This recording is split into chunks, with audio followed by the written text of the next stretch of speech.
अस्सलाम वालेकुम दोस्तों, कैसे हैं आप सब। उम्मीद है खैरियत से होंगे। और आज हम बात करेंगे अमेरिका के मौजूदा इंतखाबात के बारे में। जैसे कि आपको पता है कि रीसेंट इलेक्शन में डोनाल्ड ट्रंप रिपब्लिकन पार्टी से भारी अक्सरियत से जीतने में कामयाब हुए। इसका क्या असर आएगा पाकिस्तान के पॉलिटिक्स में और गज़ा की मौजूदा सूरत हाल पे। लेकिन इससे पहले मैं आपको डोनाल्ड ट्रंप के हवाले से कुछ बातें बताऊंगा, उनकी ज़ाती ज़िंदगी के हवाले से। डोनाल्ड ट्रंप 14 जून 1946 न्यूयॉर्क सिटी अमेरिका में पैदा हुए। 1961 में इन्होंने इकनॉमिक्स में ग्रेजुएशन की डिग्री ली।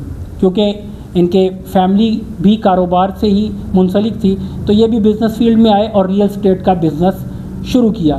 बिज़नेस में इनको काफ़ी लॉसेस का सामना करना पड़ा और 1990 में बहुत से लॉसेस के बाद और बहुत से बिज़नेस इनके बैंकक्रप्ट का शिकार हो चुके थे, इन्होंने मीडिया का रुख किया और मीडिया में कदम रखा। WWE में भी रहे, बहुत से चैनल्स में रियलिटी शो भी किया इन्होंने।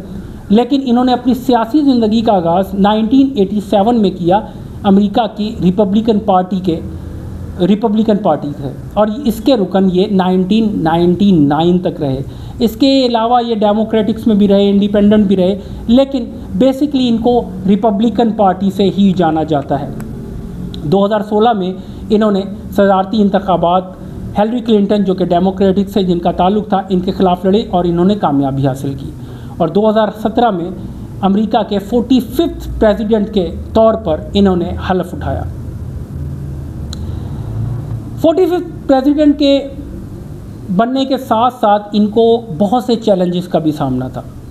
मिसाल के तौर पर अमेरिका उस वक्त इंतहाई माशी दबाव का शिकार था और बहुत सी कॉन्स्पिरेसीज का भी ये शिकार हुए।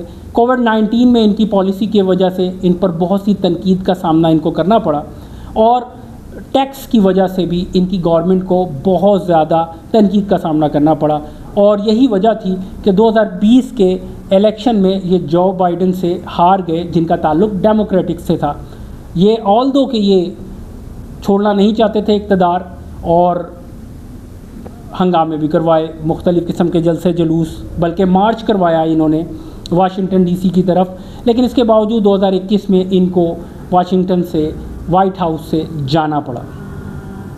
इतनी नाकामी के बावजूद ये रिपब्लिकन को लीड करते रहे और 2024 नवंबर के इंतखाबात जो कि रिसेंटली हुए हैं, आपको पता है, इन्होंने भारी अक्सरियत से कैमिला हैरिस जो कि डेमोक्रेट्स से जिनका ताल्लुक़ था, इनको हराने में ये कामयाब हुए और एज अ 47th प्रेसिडेंट ये अमेरिका के बनने जा रहे हैं। ये तो एक छोटा सा तारुफ था डोनाल्ड ट्रंप का। अब सवाल ये है कि इनके प्रेसिडेंट बनने के बाद वर्ल्ड पॉलिटिक्स में, वर्ल्ड ऑर्डर में क्या नई चेंजिंग्स आएगी और क्या गज़ा की सूरत हाल मुस्तकिल बुनियादों पर ठीक हो जाएगी। मेरा ज़ाती राय है कि ऐसा कुछ भी नहीं होगा। क्या पाकिस्तान की सियासत में कुछ असर होगा? इसका हो भी सकता है और नहीं भी हो सकता। ये हमें देखना पड़ेगा अमेरिकन पॉलिसी क्या चाहती है। अगर अमेरिकी पॉलिसी हुई या कोई अनबन हुई हमारे गवर्नमेंट के साथ, तो मे भी पाकिस्तानी पॉलिटिक्स पे असर आए। अदरवाइज़ अमेरिका में कोई भी प्रेसिडेंट हो तो वो अमेरिकन पॉलिसी को ही लेके चलता है। दूसरी तरफ क्या गज़ा की सूरत हाल मुस्तकिल बुनियादों पर ठीक हो जाएगी? इसका जवाब भी नहीं है, क्योंकि नॉन अलाइंड पार्टनर के तौर पर हमेशा से इजराइल अमेरिका का एक पार्टनर रहा है और हम मिडल ईस्ट में अमेरिका हमेशा इसराइली मुफाद का एहतराम करेगी, इसराइली मुफाद को देखकर चलेगी। तो ये बिल्कुल भी कहना कि गज़ा की सूरत हाल मुस्तकिल ठीक हो जाएगी, ऐसा कुछ भी नहीं होगा। तीसरी बात, क्या नेतन्याहू नहीं चाहते थे कि प्रेसिडेंट US के डोनाल्ड ट्रंप बने? इसका जवाब भी है कि ऐसी बात नहीं है, बल्कि नेतन्याहू की इलेक्शन कैंपेन के दौरान डोनाल्ड ट्रंप से मुलाकात भी हुई है। मे भी उन्होंने किसी किस्म की सियासी सेटिंग भी की हो। तो इस हवाले से मैं अपने पाकिस्तानी भाइयों को ज़रूर कहूँगा कि अमेरिकन इलेक्शन से पाकिस्तान में बहुत बेहतरी आएगी, इट्स इम्पॉसिबल। बल्कि अमेरिका एक अगर माशी एतबार से भी देखें तो वो इंडिया की तरफ ज़्यादा झुकाव रखेगा, क्योंकि इंडिया एक बड़ी माशी मंडी है और वो अगर पाकिस्तान और इंडिया को दोनों में से किसी एक को चुनना पड़े तो वो इंडिया उसके लिए बेटर चॉइस है।